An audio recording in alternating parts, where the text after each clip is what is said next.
సింగరేణి యాజమాన్యానికి కార్మిక సోదరులు అందరికి కూడా ముందుగా నా హృదయపూర్వకమైనటువంటి అభినందనలు. మొట్టమొదటిసారి నైని కోల్ బ్లాక్ నుంచి సింగరేణి థర్మల్ పవర్ ప్రాజెక్ట్ కోసం కేటాయించినటువంటి ఆనాటి సింగరేణి సంబంధించిన నైని కోల్ బ్లాక్ నుంచి మొట్టమొదటి రైల్ ర్యాక్ ద్వారా బొగ్గు వస్తున్నటువంటి సందర్భంలో నిజంగా ఇది చాలా సంతోషించదగినటువంటి అంశం, చారిత్రాత్మకమైనటువంటి అంశం కూడా సింగరేణి కాలేజ్ సంబంధించినంత వరకు. రాష్ట్ర ప్రభుత్వం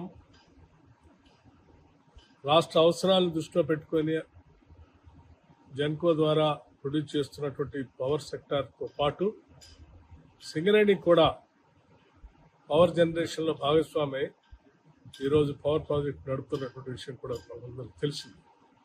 ఈరోజు రాష్ట్ర అవసరాల దృష్టి ఒకటే కాకుండా దేశంలో ఉన్నటువంటి ఇతర రాష్ట్రాలకు కూడా సింగరేణి కాలనీస్ బొగ్గుని సరఫరా చేస్తూ రాష్ట్ర ప్రయోజనాలను కూడా దృష్టిలో పెట్టుకుని రాష్ట్రంలో జెన్కో ప్రొడ్యూస్ చేస్తున్నటువంటి పవర్ ప్రాజెక్ట్స్కి సింగరేణి ప్రొడ్యూస్ చేస్తున్నటువంటి పవర్ ప్రాజెక్ట్స్ కూడా కోల్ సప్లై చేస్తూ రాష్ట్ర అభివృద్ధికి ఎంతో హితోధికంగా సహాయ సహకారాలు అందిస్తున్నటువంటి విషయం కూడా మనందరికీ తెలిసింది.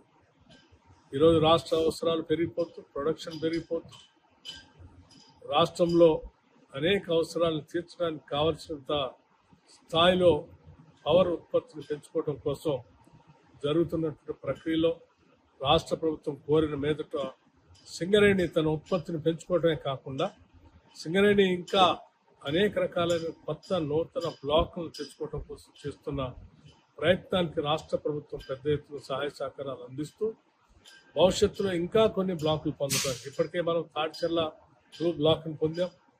నైని కోల్ బ్లాక్ ఆపరేషన్లో తీసుకొని వచ్చి బొగ్గును తీసుకొని రావడం కోసం చాలా చేసినటువంటి ప్రయత్నంలో భాగంగా మొదటి రైల్ రోడ్ వస్తూ ఉంది. భవిష్యత్తులో కూడా మిగతా బ్లాకులు పొందడం కోసం సింగరేణి కాలనీస్కి రాష్ట్ర ప్రభుత్వం కావాల్సినంత సహాయ సహకారాలు అందిస్తూ ఉంది. రాష్ట్ర ముఖ్యమంత్రి రేవంత్ రెడ్డి గారు అట్లాగే యావత్ క్యాబినెట్ అంతా కూడా సింగరేణిని పెద్ద ఎత్తున పరిపుష్టం చేయటం కోసం వేలాది మంది కార్మికులు పనిచేస్తున్నటువంటి సింగరేణి తెలంగాణకి తెలంగాణ రాష్ట్ర ప్రభుత్వానికి ఇది ఒక అద్భుతమైనటువంటి ప్రభుత్వ రంగ సంస్థ.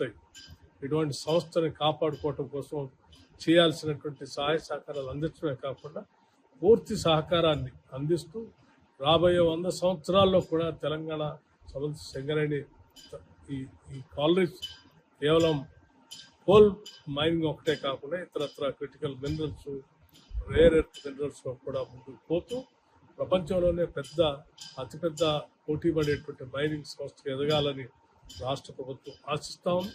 ఈరోజు మరొకసారి నేను ఈరోజు సింగరేణి కాలేజ్ సంబంధించిన అనేక రకాలైనటువంటి మైనింగ్ సంబంధించిన మెషినరీ, అత్యాధునికమైనటువంటి మెషినరీ ప్రపంచంలో ఎక్కడెక్కడ అందుతూ ఉందో చూస్తున్నటువంటి ప్రక్రియలో భాగంగా ఈరోజు క్యాటర్పిల్లర్ సంబంధించినటువంటి మైనింగ్ ఎక్విప్మెంట్, మైనింగ్ విధానం, అట్లాగే ఇక్కడ జరుగుతున్నటువంటి నూతన టెక్నాలజీ ఆవిష్కరణలన్నీ కూడా గమనిస్తూ గమనించే ప్రక్రియలో ఈరోజు మొదటిసారి మనకి ఇవాళ నైని బ్లాక్ నుంచి మొదటి రైల్ రోకో కోల్ కూడా సింగరేణి థర్మల్ పవర్ ప్రాజెక్టుకు వస్తున్నటువంటి శుభ సందర్భంలో మనస్ఫూర్తిగా సింగరేణిని అభినందిస్తూ ఇది భవిష్యత్ తరాలకి ఉజ్వలమైనటువంటి భవిష్యత్తు అందించే ఒక నూతన ప్రక్రియ, ఒక చారిత్రాత్మకమైనటువంటి రోజు.